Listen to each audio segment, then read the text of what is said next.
Hi guys, it's me here, Miss Emotera. Gusto ko lang ibahagi sa inyo yung aking kwento bilang isang OFW. Ngayong po July 3, 2020, ako po ay halos 11 years na nagtatrabaho sa ibang bansa bilang isang katulong. Tatlong bansa na po yung napuntahan ko. Galing po ako ng Hong Kong, galing ako ng Dubai, and ngayon nandito po ako sa Malaysia. Gusto ko ibahagi sa inyo yung passport ko. Ito yung passport ko na malaki yung sentimental value sa akin. Dahil nung nahawakan ko na itong passport ko, ibig sabihin, magsisimula na yung journey ko papunta ng ibang bansa. Nagsimulang matatakan yung passport ko ng July 3, 2009. Yung entry ko po sa Hong Kong. Doon nagsimula yung journey ko. Nagkaroon po ako ng amo ng Indian na hindi ko ini-expect. Dahil vegetarian ang amo ko. No meat allowed inside the house. Yun ang first rules ni amo dahil sila yung mga Hindu. So, kailangan ko magtiis na kumain ng gulay lang at nung tinatawag niyang roti o chapati. Ang hirap po nun dahil in an instant, kailangan mong baguhin yung nakasanayan mo. Kailangan ko tiisin yun kasi ginusto kong pumunta ng ibang bansa. Yun ang nasa isip ko, hindi ako makareklamo. Parang ginusto ko to eh. Ganun lang yung kapag ka nahihirapan ako, ginusto mo yan eh.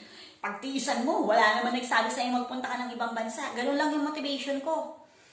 Naalala ko pa nun, dahil may winter sa Hong Kong, pag sobrang lamig, natutulog po kasi ako sa sahig, sa salas. Even though, hindi naman siya required talaga na kailangan sa salas matulog ang katulong. Kaso, parang kung makikipag-argue ako that time sa amo ko na bawal yun, pauwiin niya ako. Kaya ang laki ng processing ko. So, nagtiis ako dun. Pagka winter talaga, nanunuot ang lamig sa katawan, grabe yung lamig na yun. Hindi ko ma-imagine yung kung paano ko nakasurvive ng ilang pagkakataon na ma-winter sa Hong Kong, na natulog ako, na nangangatal ako sa lamig. Na iiyak na lang ako, hindi ko alam iiyak. Na magdadasal na lang ako, sana matapos na yung magdamag na yun. Tapos kapag summer naman, wala akong electric fan. Kasi wala naman electric fan doon sa salas ng amo ko eh. Ganun yung nag-struggle ko sa Hong Kong. Awa ng Diyos, nakatapos naman ako ng kontrata doon. And then, nung pag-uwi ko ng Pinas, nagtrabaho ako ng ilang panahon dahil po ako yung merchandiser sa SM, Mercury, yan yung yung mga store ng mga napupuntahan ko. Nagkaroon ako ng problema sa anak ko. Kailangan siyang operahan, yung panganay ko. Malaki po yung kinakailangan kong pera. Hindi ko kakayanin dahil that time, hiwalay na ako sa asawa ko.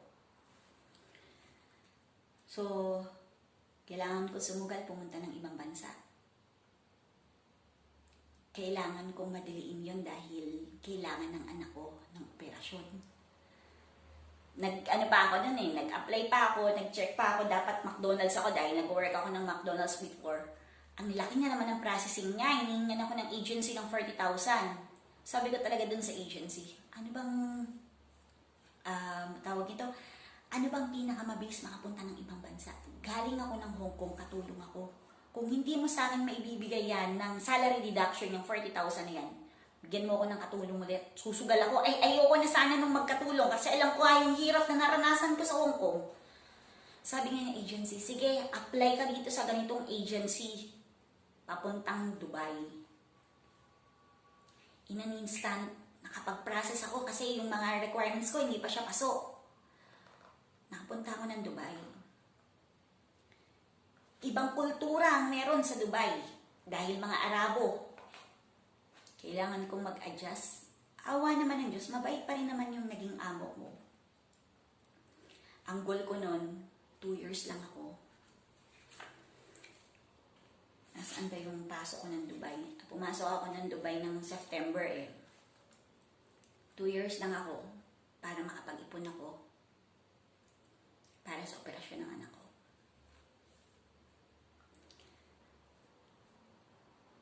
Ang hirap po nung yun dahil para ako nakikipaghabulan sa panahon at pagkakataon, nakautang ako sa amo ko ng pangpa-operasyon ng anak ko. Unti-unti binabayaran ko yun sa amo ko.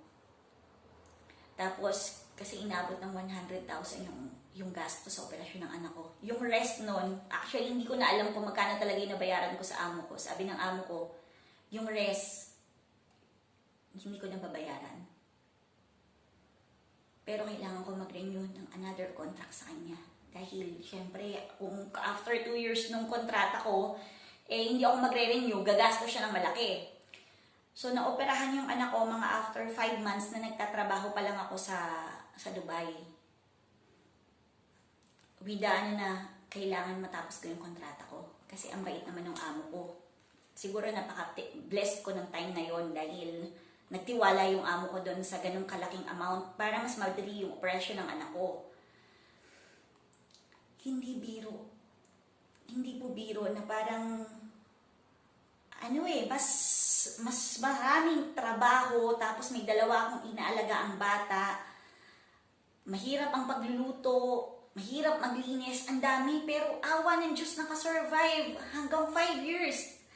Nung nag-ano na ako na kailangan ko na umuwi, gusto ko nang makasama yung anak ko. Pag uwi ko ng Pinas, inabot ako ng halos 5 months. Magka 5 months. Kailangan ko magpunta na naman ng ibang bansa. Nag-apply kasi ako ng call center. Pero nung nagpa-process ako ng call center, natawagan naman ako ng I Can See Your Voice. I needed to give up dun sa training ko sa call center. Tapos nag-e-enjoy ako ng pag-extra, nagtatalent. Sabi ko parang hindi naman makakabuhay ito ng pamilya Nag-aaral yung mga anak ko tapos ako lang yung nagtatrabaho. I just asked sign whether I needed to stay sa Pinas or kailangan ko ba talagang pumunta ng ibang bansa. Yun po yung sign hiningi ko dun sa I Can See Your Voice. Kung hindi ako mapipili dun sa one-on-one na makakakanta ko yung isang singer, that's the sign. Aalis ako ng bansa at magtatrabaho ako, pa-process dito sa Malaysia. Dahil pending ng application ko dito sa Malaysia. Nung time na nagte-training ako sa I Can See Your Voice. Pinag-pray ko yun. Kasi gusto ko sana mag-stay sa Pinas. That time parang ang feeling ko, baka may career ako doon. Baka mas magandang opportunity yung gusto kong tahaking landas na ginagawa ko sa pagtatalent ko. Pero ang reality, hindi naman ganun kalaki yung sasahurin ko. And talagang paghihirapan ko rin yun. So, yun nga, hindi ako napili ni Sam Milby noon, I decided na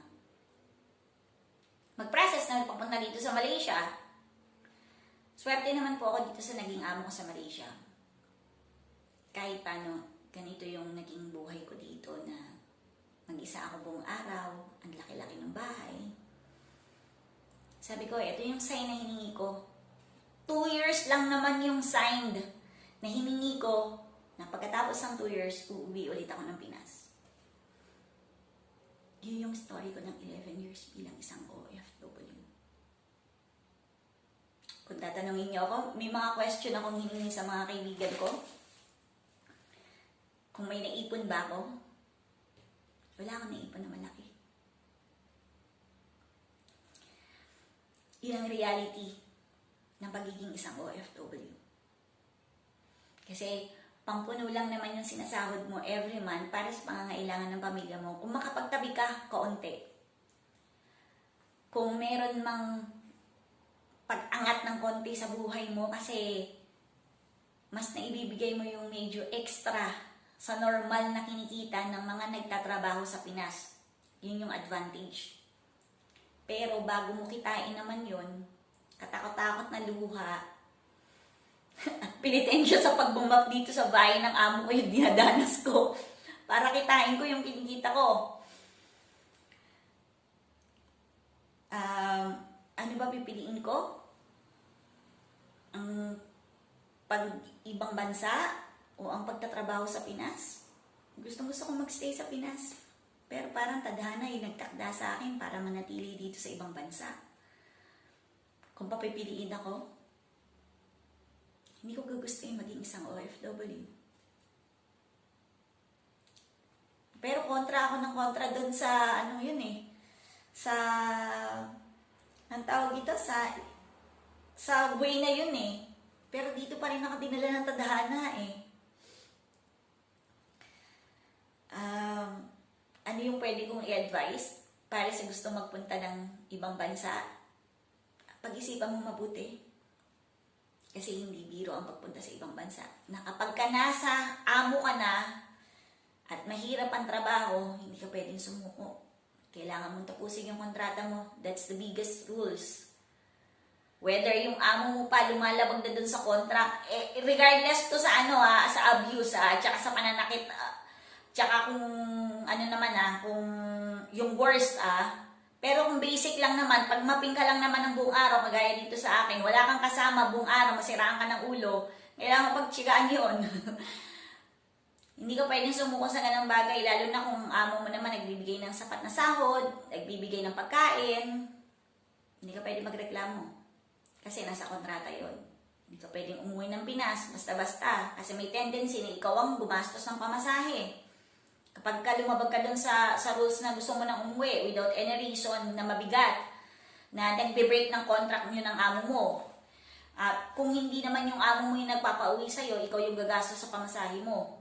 Every bansa, ganun naman talaga yung rules. So, ang hirap. Pagka nag-decide ka magpunta ng ibang bansa, kailangan desidido ka. Dahil marami rin naman po nagpunta ng ibang bansa na hindi nakasurvive, na kagaya na sa akin na halos inabot ako ng 11 years na nagtatrabaho sa ibang bansa. It's a matter of lang yun, kakayanan at katatagan sa sarili. Siguro, kasi kung mahina-hina ako, siguro first day pa lang din sa amo kong India ng day 1.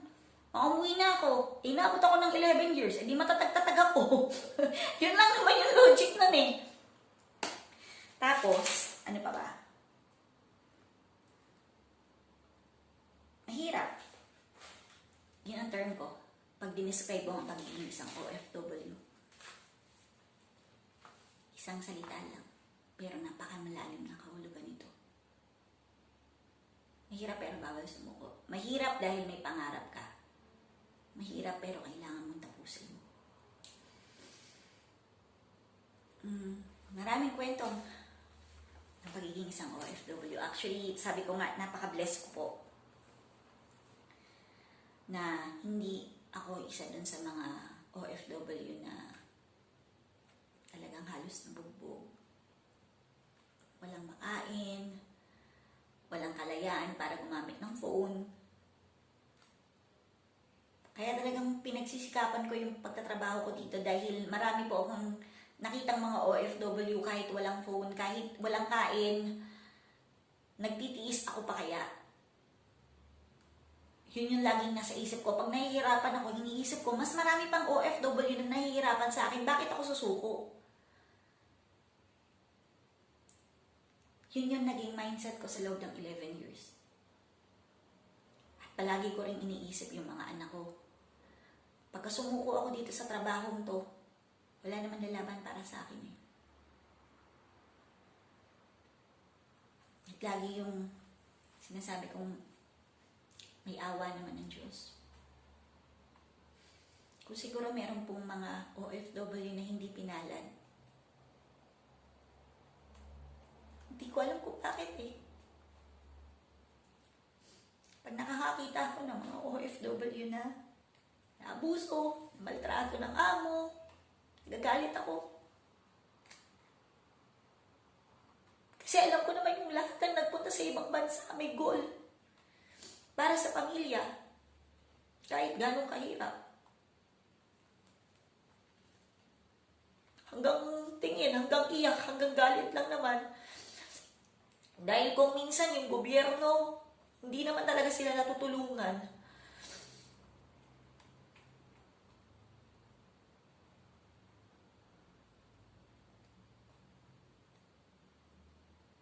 Hirap na. Hindi ko ma-imagine. Kung nandun ako sa ganung sitwasyon, kung sa loob ng 11 years nagkaroon ako ng ganung experience, baka hindi ako tumagal. Kaya para sa lahat ng OFW na may pangarap, na nagtitiis kahit bagano kahirap yung buhay mo sa pagtatrabaho mo sa amo o nasa maaluan kang sitwasyon, you should be thankful.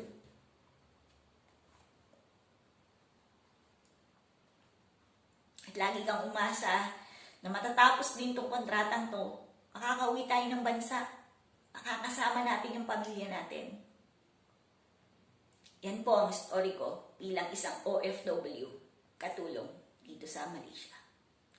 And that's really all guys. Salamat po sa pakikinig ng aking mga ka-emote-emote moment.